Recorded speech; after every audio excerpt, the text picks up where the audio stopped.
আসসালামু আলাইকুম। Welcome back to my channel life of Naim. আশা করছি সবাই ভালো আছেন। আলহামদুলিল্লাহ আমরাও ভালো আছি। চলে আসলাম নতুন একটা ব্লগ নিয়ে আপনাদের মাঝে। ব্লগটা আমি বিকাল থেকে শুরু করেছি। এই দেখুন বিকালের আবহাওয়াটা কত সুন্দর, মনোরম পরিবেশ ছিল। তো বাহিরে একটু দেখলাম, দেখে দেন কিচেনে চলে আসলাম। তো আপনাদের ভাইয়া তো অনেক রকম ফ্রুটস নিয়ে এসেছিলো, তো ওগুলো এখন বের করলাম। বের করে কিছু ফ্রুটস কাটবো খাওয়ার জন্য সবাই। এখন আমি তরমুজটাকে সুন্দর করে ধুয়ে নিচ্ছি। এটা এখন কিছুক্ষণ ফ্রিজে রাখবো, তারপর ঠান্ডা হলে কেটে নিব। তরমুজটার ভিতরে কিন্তু অনেক লাল, মাশাআল্লাহ। তরমুজটা কিন্তু খেতেও অনেক টেস্ট ছিল। তরমুজটা বরাবরই আমার খুব ফেভারিট একটা ফল। এই তরমুজের সিজনে তরমুজ খেতে পছন্দ করি, তাই আপনার ভাইয়া সব সময় আমি যেটা পছন্দ করি ওটা আনারই চেষ্টা করে। তো এটাকে আমি এখন ডিপে রেখে দিলাম কিছুক্ষণ জন্য। তো আধা ঘন্টা পরে চলে আসলাম এটা নিয়ে, এখন কাটবো। তো আপনারা আমার ভিডিও যারা নতুন দেখছেন তারা প্লিজ আমার চ্যানেলটা সাবস্ক্রাইব করবেন, আমাকে সাপোর্ট করবেন, যাতে আমি নতুন নতুন ভিডিও আপনাদের মাঝে দিতে পারি।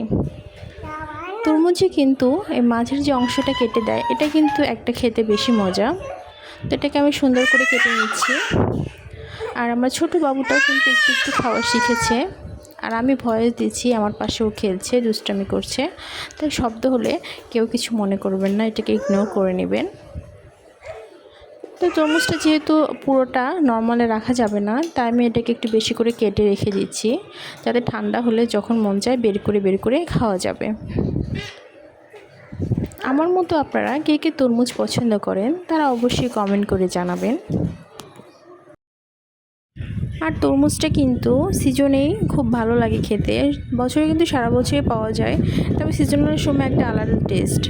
তো যাই হোক, তরমুজটা সুন্দরভাবে কেটে নিচ্ছি, বেশি করে ফ্রিজে রাখবো, তাহলে মাঝে মধ্যে যখন খেতে ইচ্ছে করে খাওয়া যাবে। তো আমার বড় মেয়েটা তরমুজ খুব খায় না, একটু কম পছন্দ করে। ছোটো মেয়েটা মাশাআল্লাহ, ও খাবার প্রতি একটু আগ্রহ আছে, ওভাবে তো খায় না, একটু টেস্ট করতে চায়। তো এই যে আমার তরমুজগুলো কাটা শেষ।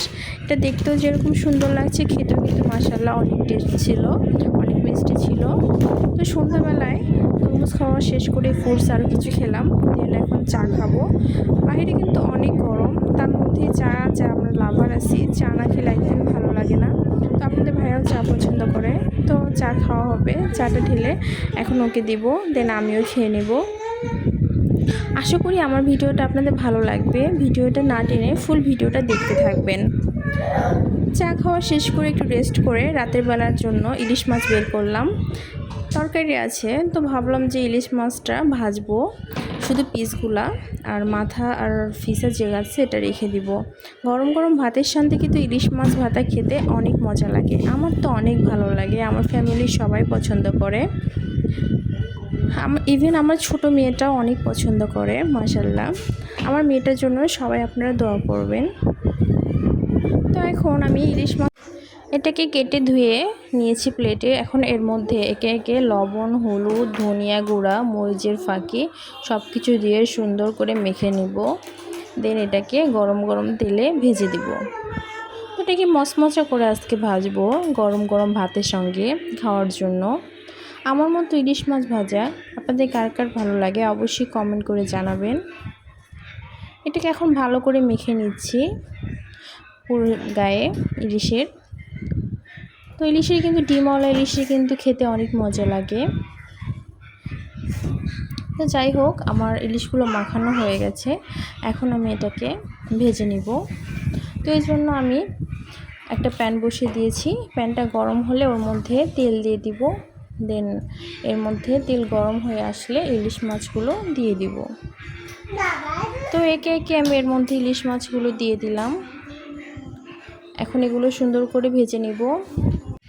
মাছগুলোকে কিন্তু মিডিয়াম আঁচে ভাজতে হবে। এই দেখেন আমার মাছগুলো ভাজা কত সুন্দরভাবে হয়ে গেছে। তো আজকে ভিডিওটা এই পর্যন্তই। সবাই ভালো থাকেন। আল্লাহ হাফেজ।